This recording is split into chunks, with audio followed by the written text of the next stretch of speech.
Check one.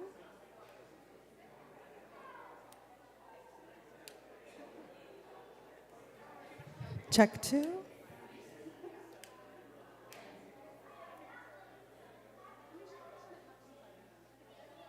Check three.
Good morning, FirstU.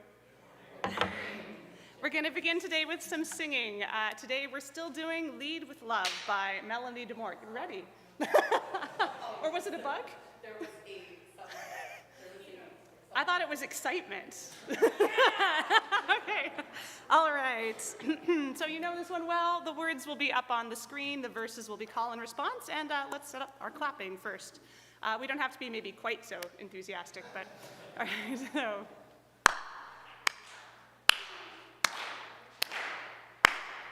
You gotta put one foot in front of the other and lead with love. Put one foot in front of the other and lead with love. You gotta put one foot in front of the other and lead with love. Put one foot in front of the other and lead with love. Don't give up hope. You're not alone. Don't you give up. Keep moving on. You gotta put one foot in front of the other and lead with love. Put one foot in front of the other and lead with love. You gotta put one foot in front of the other and lead with love. Put one foot in front of the other and lead with love. I know you're scared, and I'm scared too. But here I am, right next to you. You gotta put one foot in front of the other and lead with love. Put one foot in front of the other and lead with love. You gotta put one foot in front of the other and lead with love. Put one foot in front of the other and lead with love. And lead with love. Thank you.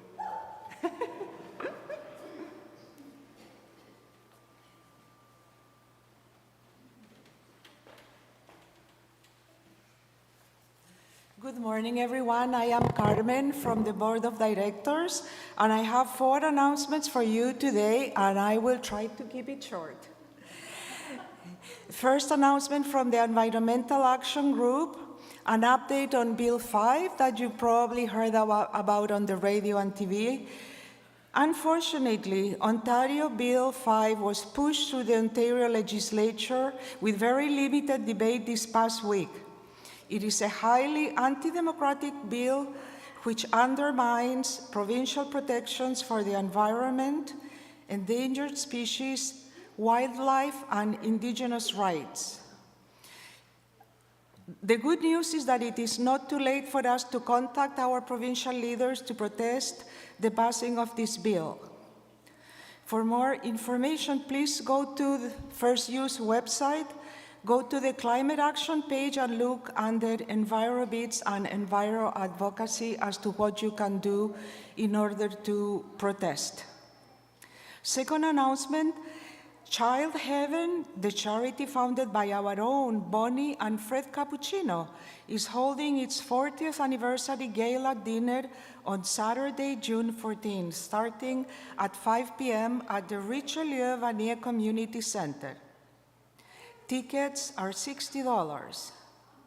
Please join Bonnie and Fred to celebrate the wonderful work of Child Heaven in Bangladesh, India, and Nepal. And as part of the celebrations, enjoy a delicious meal and the opportunity to bid on a range of intriguing silent auction items. To purchase tickets, please see the notice in the EUU or visit the Child Heaven website at www.childheaven.ca. Also, after the service, Phil and Ann Nagy, sitting there on the pews, will be in Fellowship Hall and happy to speak with you about Child Heaven and the gala. Please make plans to join us on Sunday, June 29th. This will be Reverend Eric's final Sunday with FirstU. It will also be our annual flower ceremony, and we will have a congregational barbecue after the service. Watch the EUU for more information. Finally, join us today following the service for our bi-weekly conversation about themes and insights from the morning service. Grab some food from Fellowship Hall and join us in the lounge for the conversation, which will begin at 11:45. Coffee will be available in the lounge. Thank you.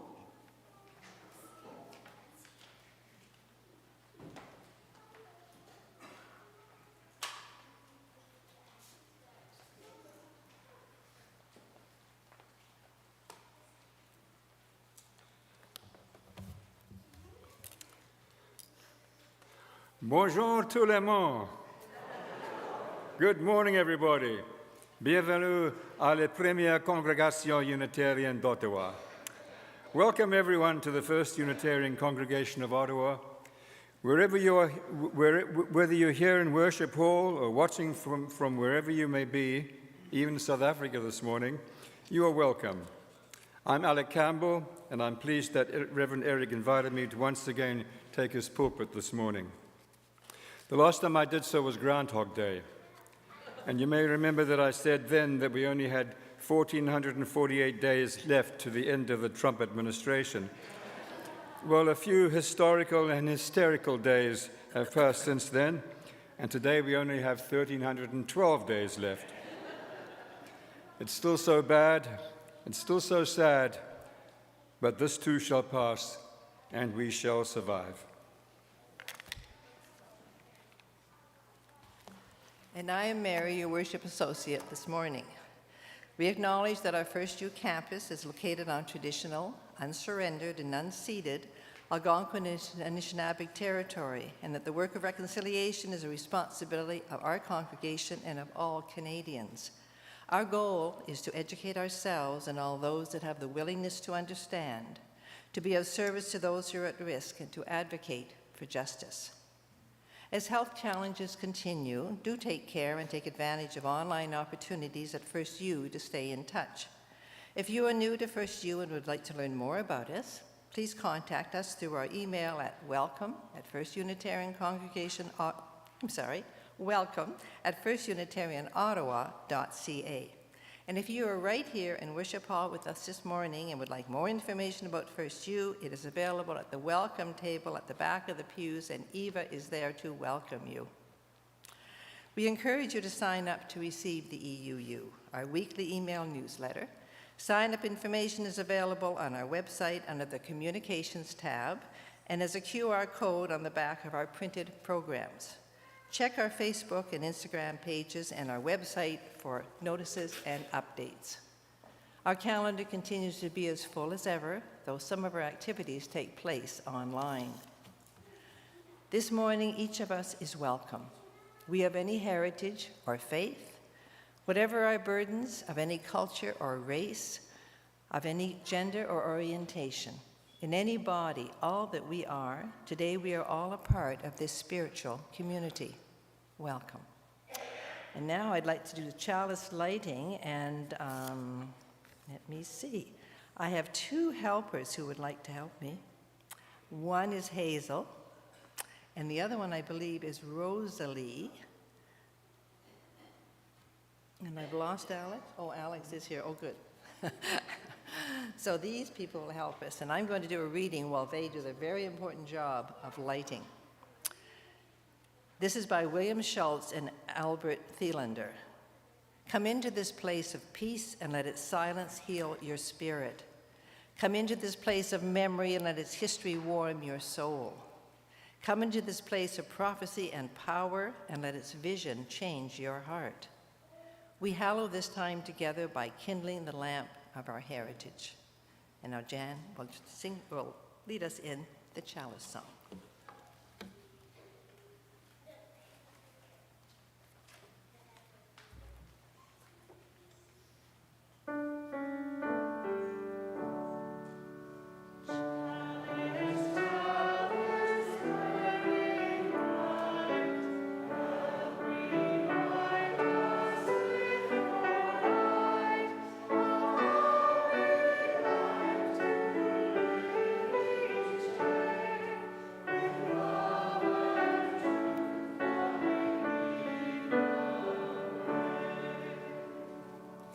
Good morning, everyone. I am Jody McIntosh, the Director of Religious Exploration, and I have a story for you this morning. So I invite anyone young or young at heart to gather at the front, and it should also be up on the screen for you.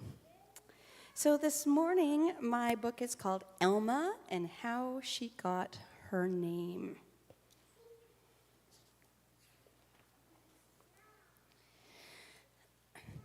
Elma Sofia Esperanza Jose Pura Candela had a long name, too long if you asked her. My name is so long, Daddy, it never fits, Elma said. Come here, let me tell you the story of your name. Then you decide if it fits. Sophia was your grandmother. She loved books, poetry, jasmine flowers, and of course, me. She was the one who taught me how to read. I love books and flowers, and you too, Daddy. I am Sophia. Esperanza was your great-grandmother. She hoped to travel, but never left the city where she was born. Her only son grew up to cross the 7 seas. Wherever her sailor son went, so did Esperanza's heart.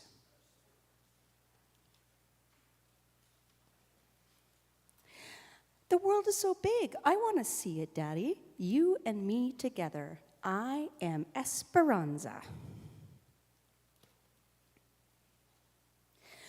Jose was my father. He was an artist with a big family, like many people had back then. Early each morning, he walked to the mountains and the plazas to paint everyday life. Sometimes I went along. Your grandfather taught me to see and to love our people.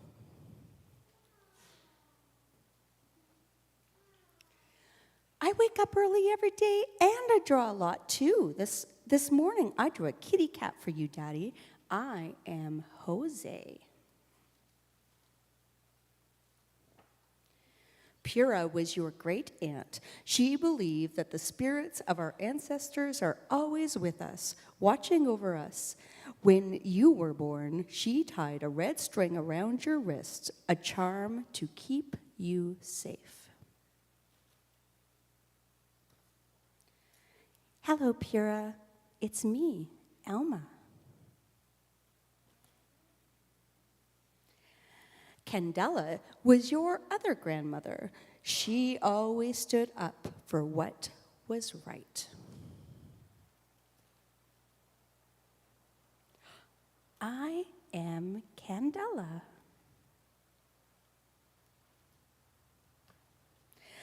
I love the story of my name. Now tell me about Elma, Daddy. Where does that come from?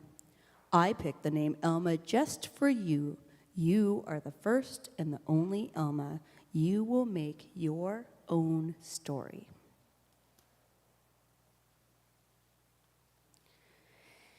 Elma Sofia Esperanza Jose Pura Candela. That's my name, and it fits me just right. I am Elma, and I have a story to tell.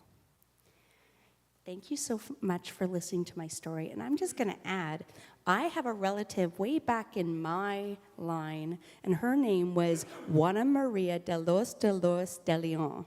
And yes, that did take me a long time to learn, just like Elma's name. All right, we will sing Our Children on Our Way, and they will start their classes for the day. Thank you.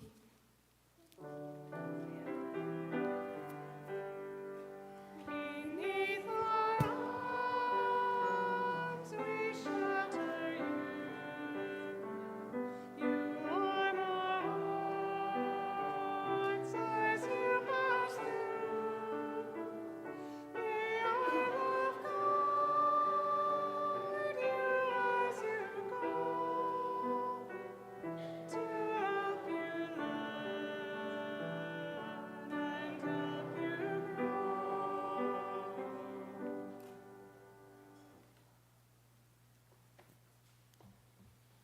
That was a lovely story about names. At the men's breakfast this past Friday morning, Roel Amdo gave a talk on the names of God that appear in the book of Genesis, Yahweh and Elohim.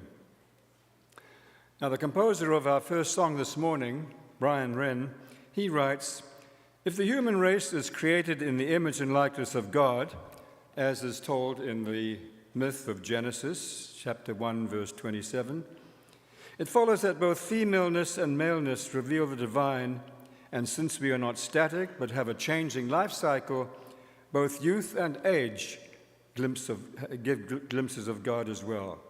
So we now stand as you are able and sing together "Bring Many Names," number 23 in the grey hymnal, and the words will be up here on the screen as well.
As many of you know, I once functioned as a Roman Catholic priest, and as such, I celebrated many baptisms of babies, small children, and even some adults.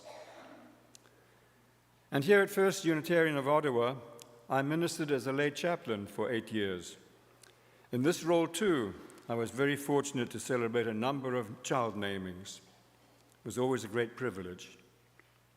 Each time I did so, I would ask the parents the significance of the names that they were giving to their child.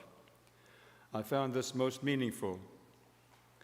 And then I was challenged to reflect on my own name and its meaning.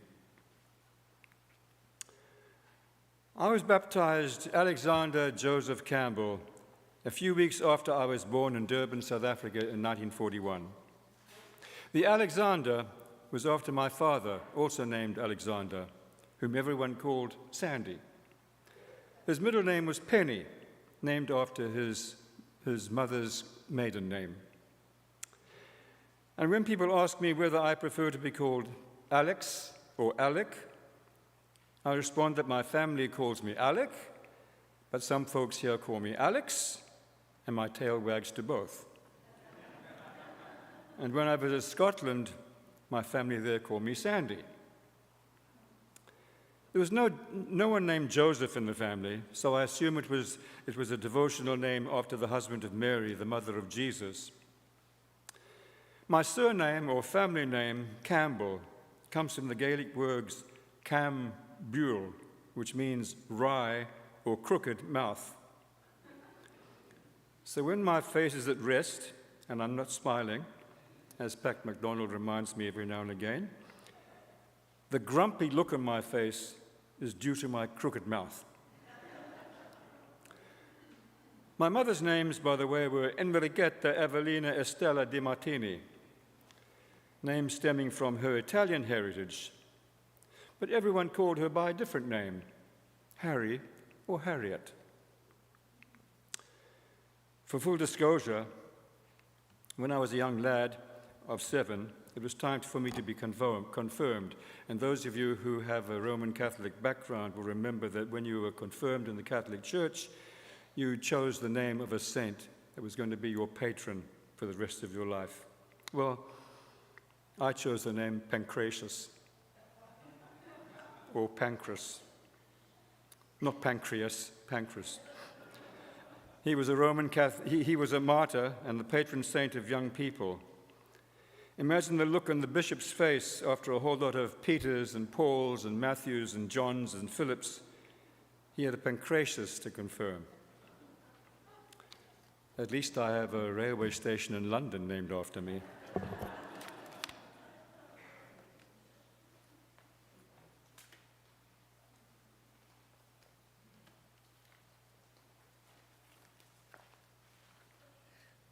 Thank you, Alex, for your levity and other things added to this service, as they always are. Each week, we pause in our time together in recognition of the joys and sorrows in our lives and across the globe. We honor our celebrations and challenges by placing a stone in a bowl of water. As the ripples extend outward, imagine them continuing out beyond these small bowls, out through and past our pews, out into the larger community of all. And Alex, are you going to yes or no? Yes. So Alex is going to put a couple of stones in. We have a stone for Chuck Shields. I don't know whether Chuck's here today or not. Oh, yeah, there he is in the middle. Good. Our very busy board president and volunteer coordinator. Best birthday wishes and a big thank you for all that you do on behalf and support of the work of our congregation. And there is a caring card at the back for us all to sign. And there's a second stone. I doubt that John Emond is here today. He's our newest board member. And for him, there's a get well card, thinking of you and wishing you a smooth recovery from your bicycling accident. So he was not hurt badly, fortunately, but badly bruised. There's a caring card for all of us to sign. I would ask you now to please come forward to honor your joys and sorrows by placing stones in water. Please come forward.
And I would ask Alex to put in one final stone for all the joys and sorrows still held in our hearts.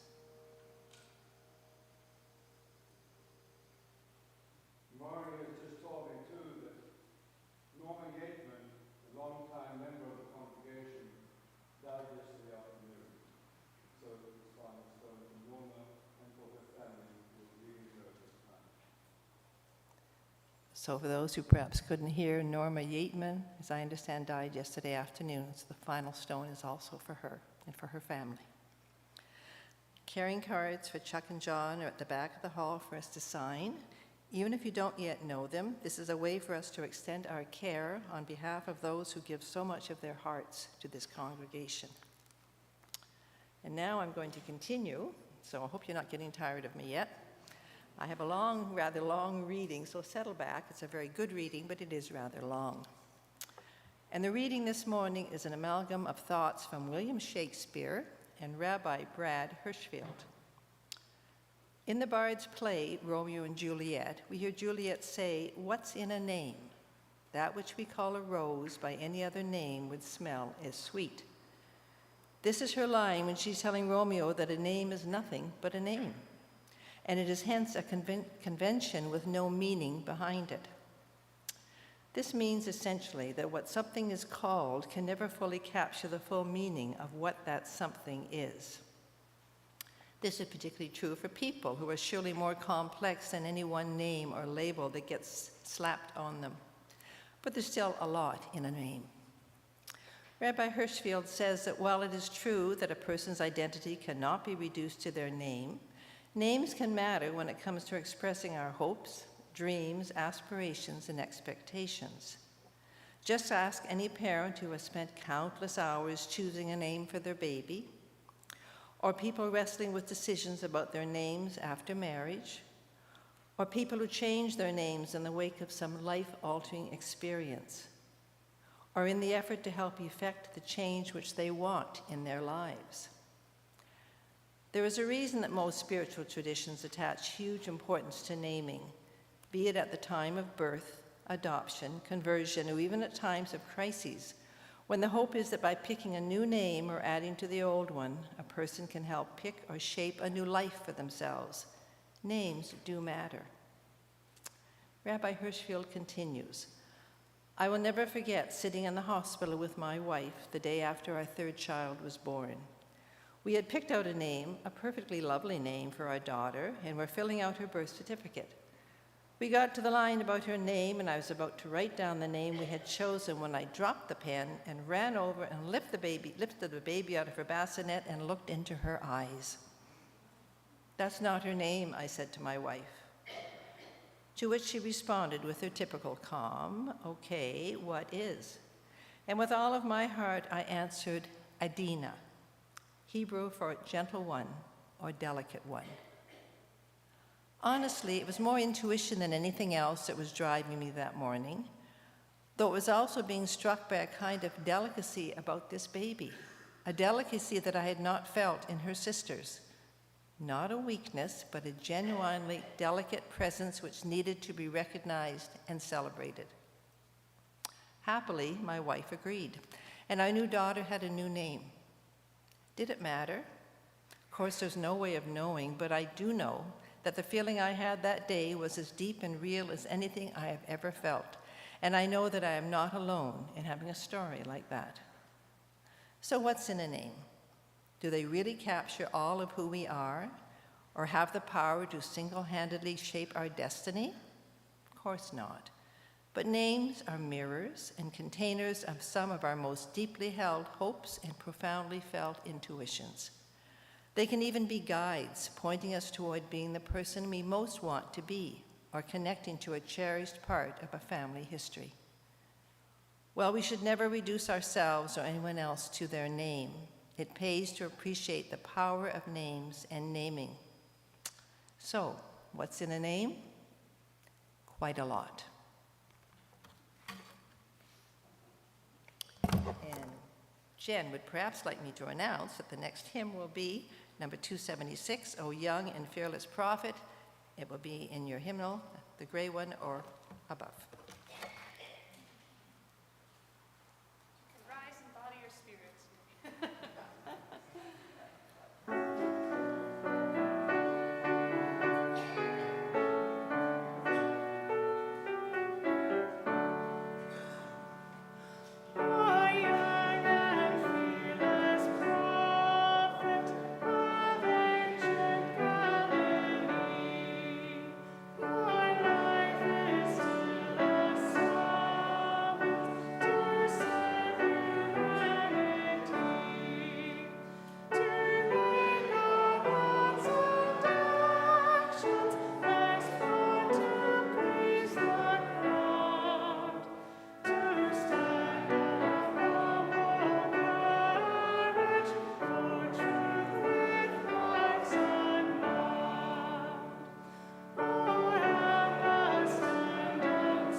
My potpourri this morning is not a mixture of dried petals and spices placed in a bowl or small stack to perfume clothing or a room, and neither is it an assorted medley of tunes.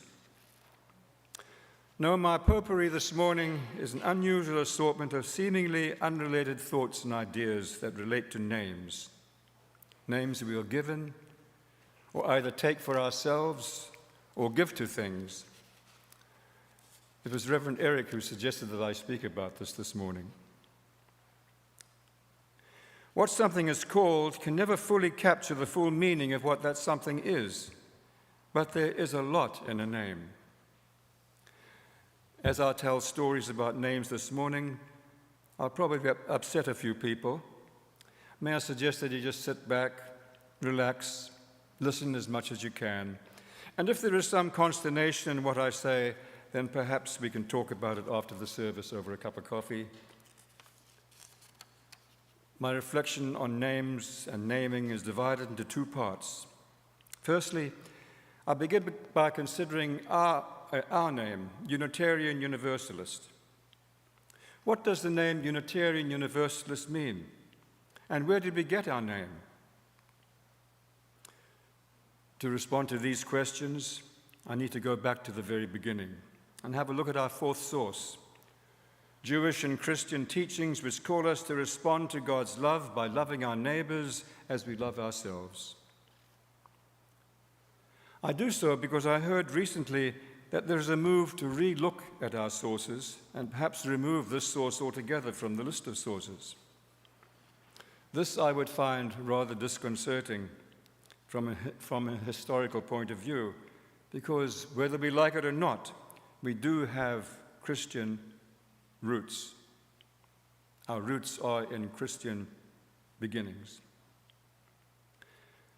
I'm referring, of course, to Jeshua bar Joseph, the son of Joseph and Miriam of Nazareth. Hence the song we've just sung, Young and Fearless Prophet. Born a Jew about 2,225 years ago in Palestine, not much is known about the first 30 years of his life or so. Recent scriptural scholarship reveals that for about the last 3 years of his short life, Jeshua, or Jesus, traveled around Palestine as a radical and prophetic itinerant poet. He went around telling enigmatic parables about God's domain and speaking catchy aphorisms, doing good, and challenging the status quo with his words and his deeds. The good news that he preached was that the kingdom of God, or God's domain, was already beginning among and in the lives of his hearers. Just in case I knock this bell over. Summoning all to their own divinity. This kingdom was to be an inclusive, egalitarian paradise on earth in which all people would accept each other, live love and compassion, do justice and forgiveness, and walk humbly with their God.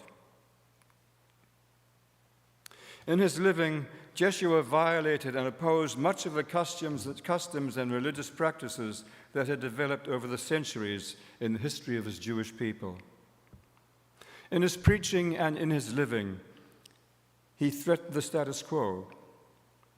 He commanded such compelling personal power that the religious and the political leaders who would otherwise rule over the people felt threatened and they became afraid. They considered him to be a danger, choosing a way that they had not sanctioned, and preaching controversial and unorthodox opinions, and challenging the political status quo. And for this, the Romans crucified him. The initial followers of Jesus witnessed to his extraordinary ministry and continued his message as best they could through following his way, his example of inclusivity and compassion. In a short time, Saul of Tarsus, who had never seen or known Jesus, became a persecutor of those who followed the way. One day, he experienced a dramatic conversion that convinced him that this Jesus who had lived and was crucified was indeed the long-promised Messiah, the Anointed One, the Christos in Greek. He changed his name from Saul to Paul and wrote many letters to this effect, that Jesus was the Christos. Gradually, the followers of the way were referred to with a derogatory and somewhat insulting name or label, Christian, a name which stuck. And many years later, the name Christos was added to Jesus, something like a surname or family name, which it was never intended to be. And Jesus Christ became the misnomer for Jeshua bar Joseph.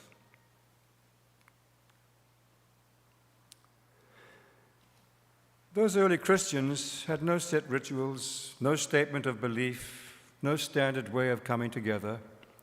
They gradually spread from Palestine throughout the known Roman Empire as far as Rome itself. And there the earliest Christian community was an underground movement. They would meet in each other's homes, share memories of how they remembered Jesus, read Psalms and other parts from the Hebrew Scriptures, and maybe even a piece from one of Paul's letters to the early communities. And they would share a meal together, and they were persecuted. Soon, various stories about this Jesus were written down for different audiences. These stories were known or named as the Gospels, the good news. The ordinary folk continued to try to live their lives through service of each other and in imitation of Jesus' ministry as they received it. Their priority was the love of neighbor and of creation, which they believed was the way to enter the realm of God in their lifetime. Their Christianity valued how to live and how to treat one another. This church, in its infancy, was fragile, decentralized, and deeply rooted in solidarity with the poor. As the community grew and organized itself with leadership structure, things gradually changed, and the long debates began. Who was this Jesus whom some called the Christ? Was he really the long-awaited Messiah of the Jews? Who killed him and why? What do the stories about him really mean? Was he perhaps the incarnation of God?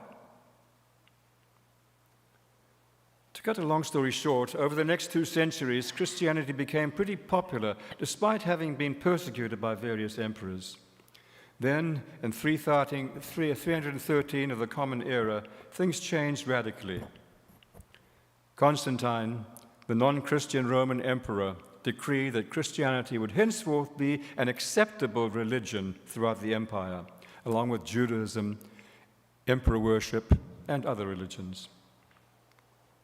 By this time, the debates about Jesus among church leaders were rather heated and were causing much strife and confusion in the empire.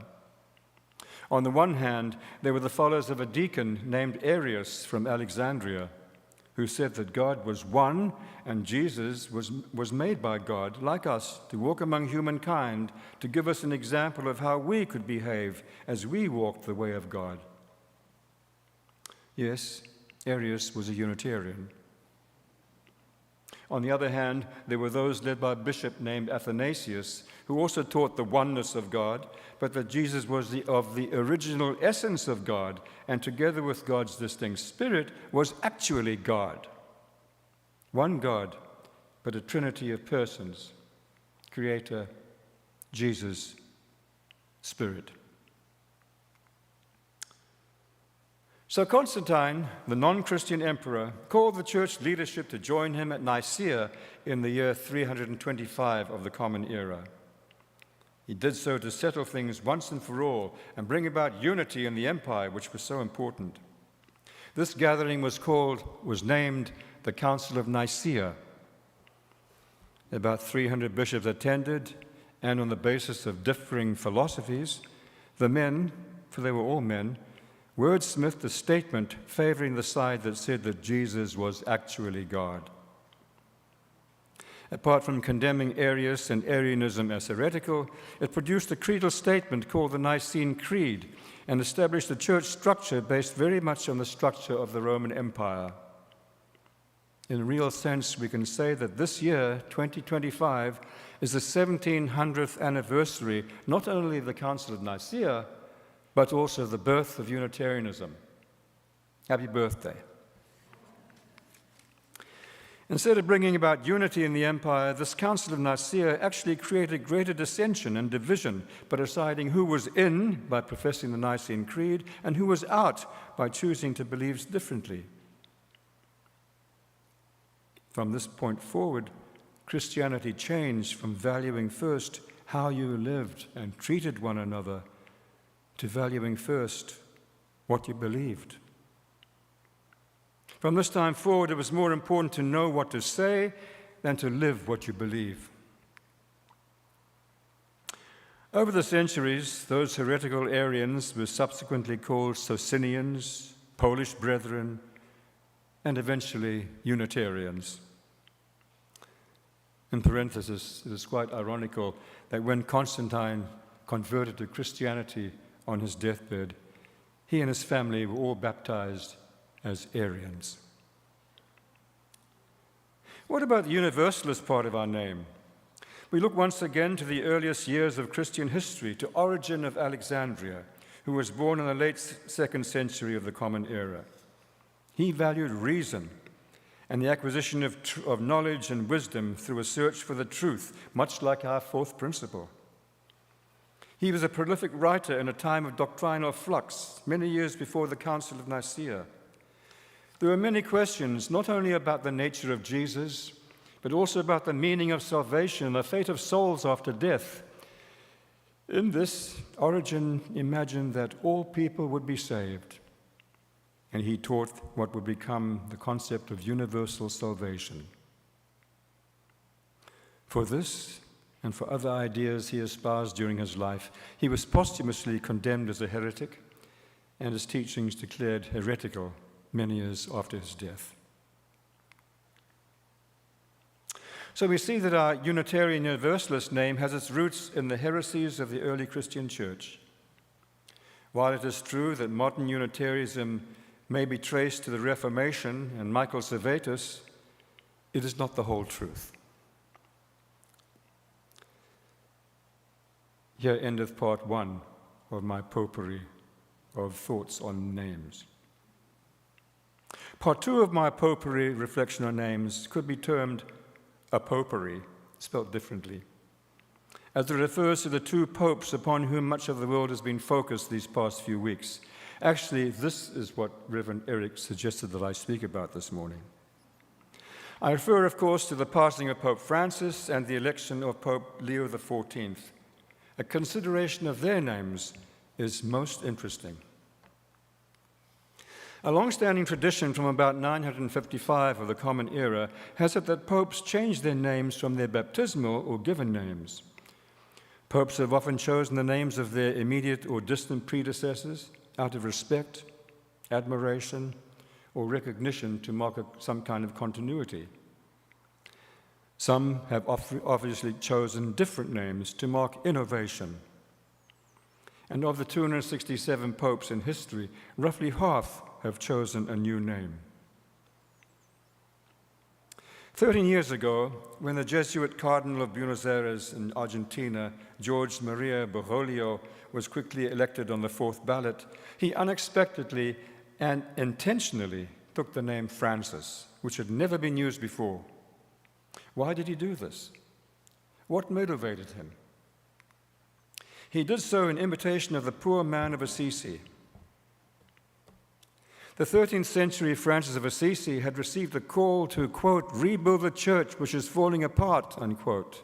He left his family and merchant-class wealth and spent the rest of his life with a focus on the poor, the environment, peace, the rebuilding of the church, and simply living a simple life. He is perhaps best known for the prayer that is attributed to him, "Make me an instrument of your peace," and his great poem in honor of the environment, the Hymn of the Universe, which predates our 7th principle by 800 years. The 21st century Francis imitated the 13th century Francis of Assisi in many ways, especially his simple lifestyle, his focus on the environment.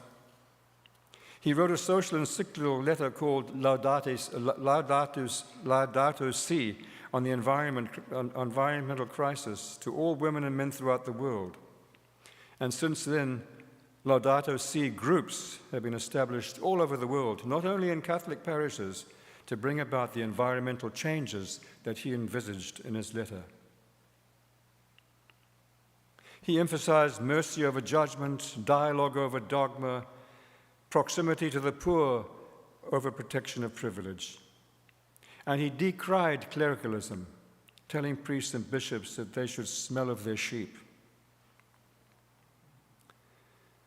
He also brought his Jesuit charism to bear. This Jesuit charism is the charismatic gift of being missionary, of teaching, and of finding God in all things through spiritual discernment. His constant reminder that the name of God is mercy is something that he actually lived, as is seen in the way he reached out to prisoners, the poor, migrants, and refugees. He continued the 20th century renewal that had been started by Pope John XXIII of the Second Vatican Council. He did so by stressing what he called a synodal church in which discernment and listening played key roles, and laity and hierarchy came together to make important decisions. Among his many memorable accomplishments, we Canadians will remember him for his pilgrimage of reconciliation, when he came here to apologize for the terrible record of the Catholic Church in the scandal of the residential schools in this country. Diplomatically, he did much to try to bring about peace in the Ukraine and Palestine. And since the start of that terrible war that has already resulted in more than 80,000 people killed in the Gaza genocide, he called and spoke with the parish priest in Gaza every evening to find out how things were and what he could do to help. He emulated Francis of Assisi in much of what he did. After his death this past Easter Monday, the 134 cardinal electors chose an Augustinian American Peruvian cardinal, Robert Francis Prevost, surprisingly also on the fourth ballot. This was only 1 month ago today. He took the name Leo XIV. As Francis was the first Jesuit to be elected pope, so Leo XIV is the first Augustinian monk to be elected. The Augustinian charism is based on truth, unity, and love. Augustine espoused the virtue of friendship, which sees the presence of God in and through one another. When Robert Francis Prevost was elected, he had this charism in mind. At the outset, he said he wanted to be an instrument of unity, peace, and truth.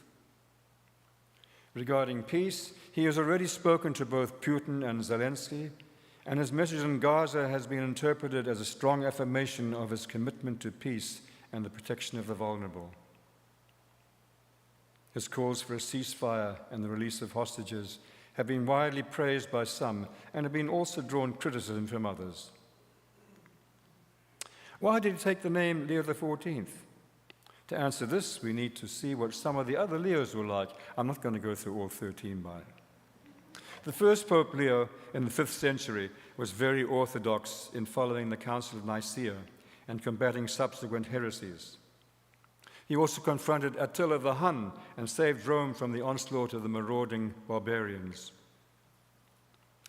As Leo I had reinforced the Council of Nicaea, so Leo XIV has said he will reinforce Vatican II and the synodal reforms that Pope Francis effected. And before he came Pope, he confronted J.D. Vance. That's a sign of things to come. Many years later, Popes Leo IX and Pope Leo X are both remembered for bringing about division and separation in the Christian church. Triggered by a series of theological and political disagreements, Pope Leo IX and the Patriarch of Constantinople mutually excommunicated each other in 1054, and so began what is called the Great Schism, in which the Roman Catholic Church centered in Rome split with the Orthodox Church centered in Constantinople. Despite the fact that these excommunications were mutually lifted in 1965, the split still exists today. Then came Leo X, who brought about even more division in the Church. He was Pope and ruled the Papal States from 1513 to 1521. The few popes before him were known for their corruption and their debauchery and their greed. Leo led a life of extreme luxury and opulence at the time when the great Basilica of St. Peter's in Rome was being rebuilt and decorated. This basilica, magnificent as it is, was funded in part through the sale of indulgences. That abuse didn't just stain the church, it helped spark the Reformation.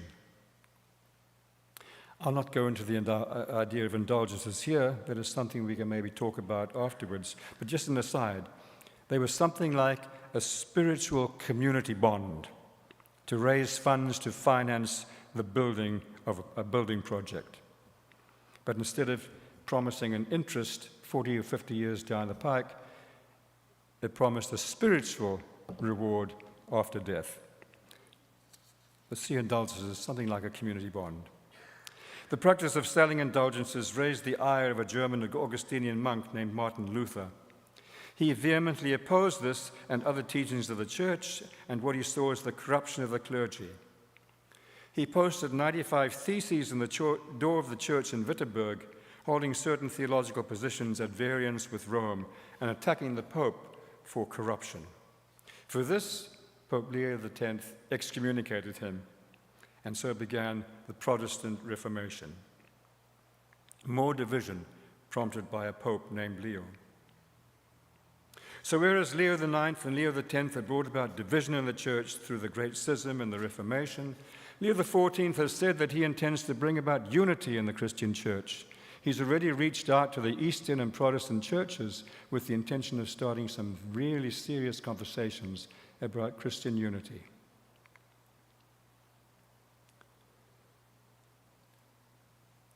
The 13th Leo, to take that name, is mostly remembered for his efforts to reconcile Catholic Church teaching with modern ideas. In his famous 1891 encyclical Rerum Novarum, he outlined ideas for workers' rights that included safe working conditions, fair wages, and the formation of trade unions, all the while reaffirming the rights that included free enterprise economics and property rights. He walked the middle ground by being opposed to both unbridled free market capitalism and socialism, calling for a third way grounded in human dignity, the common good, and social justice. That social justice letter of his gave great hope for change. And just as Leo XIII started a whole new line of teachings on social justice, so Leo XIV has said that this will continue to be a prime part of his ministry. He brings a great deal to this task. He is a man of many varied experiences. He has an extraordinary gift for languages and is fluent in Spanish, Italian, Portuguese, and French. This served him very well when he was Prior General of the Augustinian Order for 12 years and spent 6 months of every year crisscrossing the globe visiting his Augustinian communities.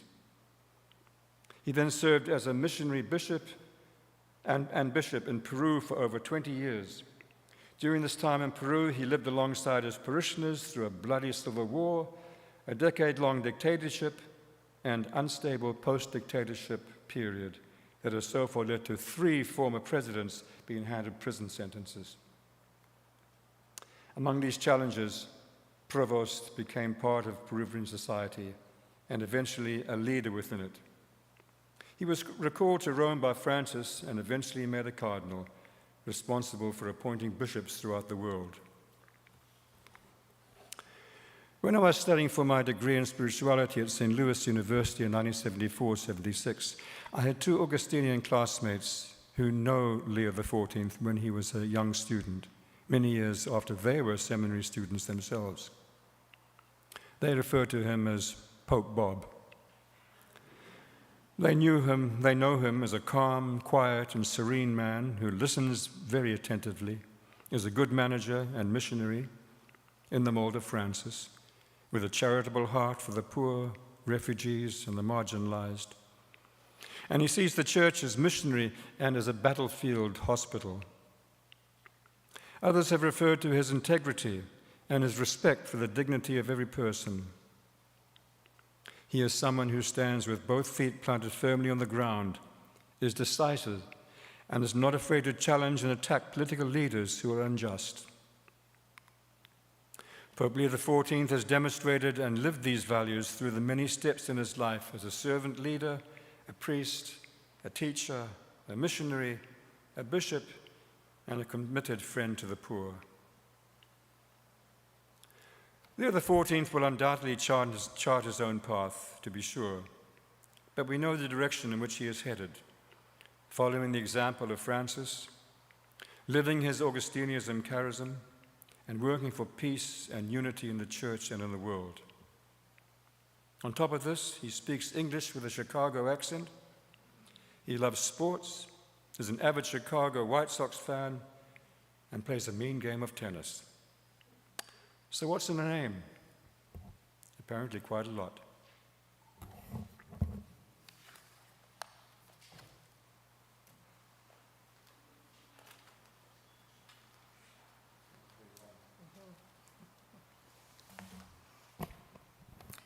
Thank you, Alex, for some very profound thoughts. Some of you may wish to discuss them later at the after-service discussion.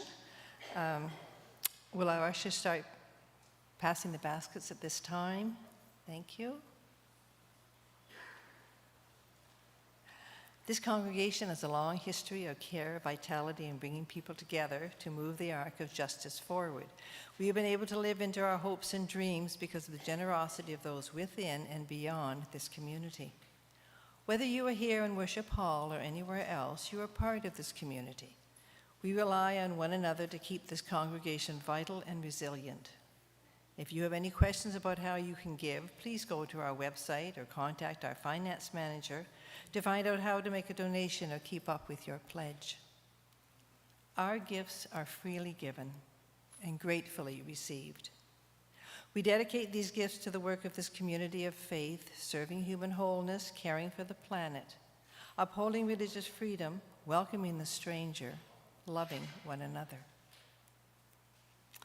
And now as we finish up with collecting the offering, the next song will be This Is My Song, which you'll find is number 159 in our gray hymnal. The words will also be up on the screen.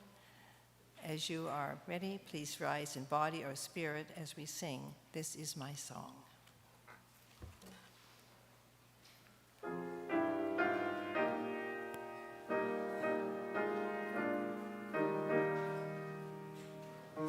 This is my song, O God of all the nations, a song of peace for lands of far and wide. This is my home, the country where my heart is.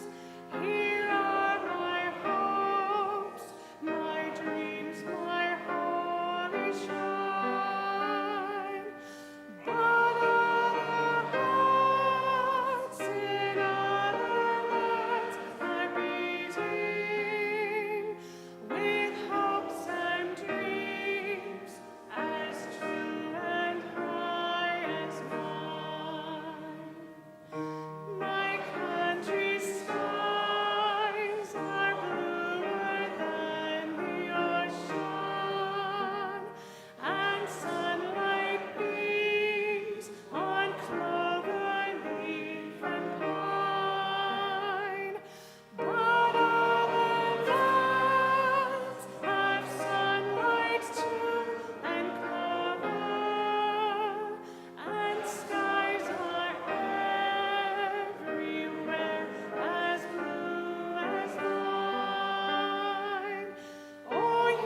Before we begin to close this time of worship and reflection, a reminder that food and household items from our grocery support program are available for those who would like some from the room adjacent to Fellowship Hall.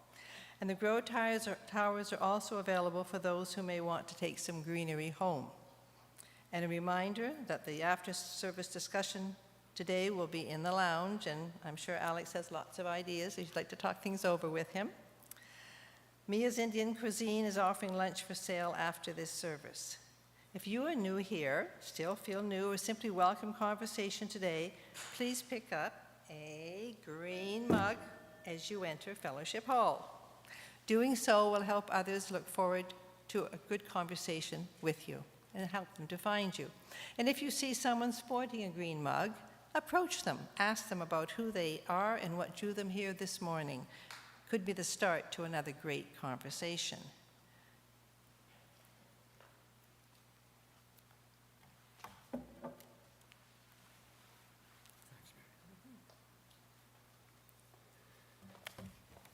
Now, as we prepare to extinguish our chalice of this rather long service, forgive me, let us read together the words from Elizabeth Jones, found in the Grey Hymnal, number 456. The words will be on the screen above me.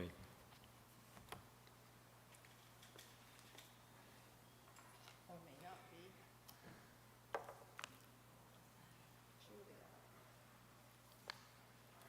We extinguish this flame, but not the light of truth, the warmth of community, or the fire of commitment. These we carry in our hearts until we are together again.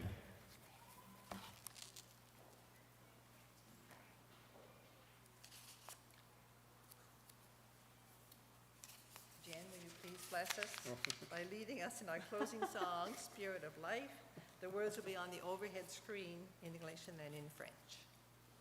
En français. Spirit of life, come unto me.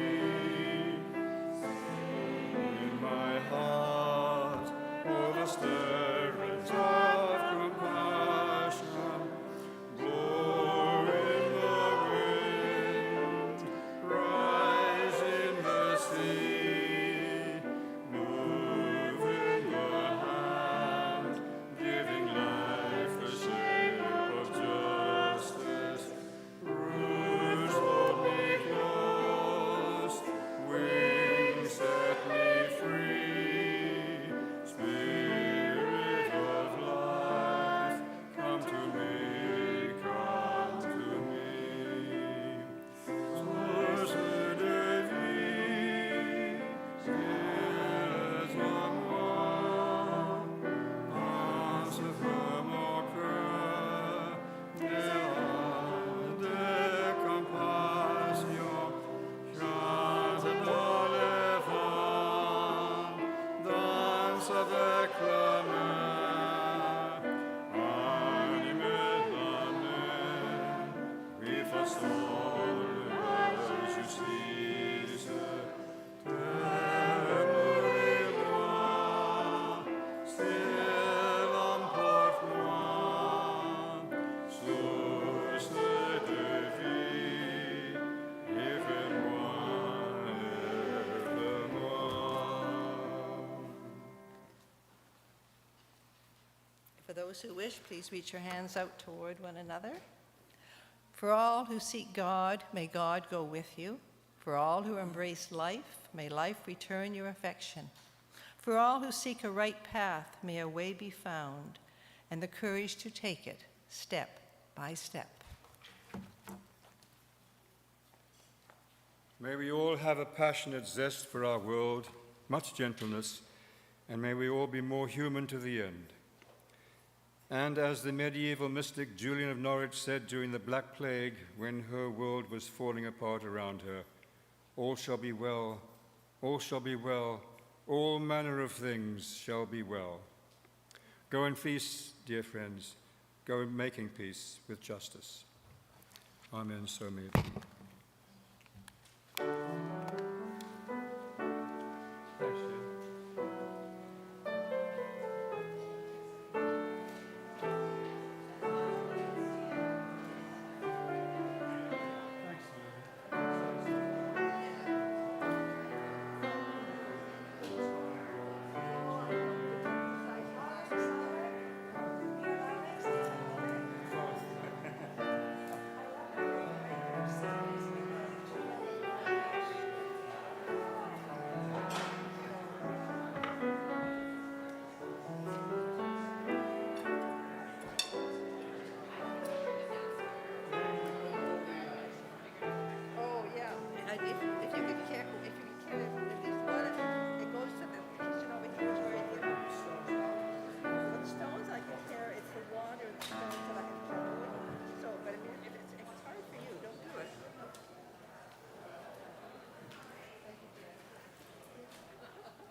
good luck with your